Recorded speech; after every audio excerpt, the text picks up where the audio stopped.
இரண்டு கண்கள் என்றாலும் பார்வை என்றும் ஒன்றுதான்.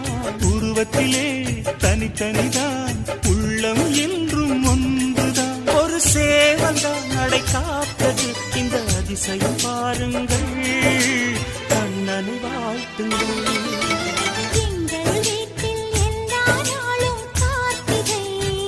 தம்பி, நீங்க சாதாரண வேல் இல்ல, வடி வேலு.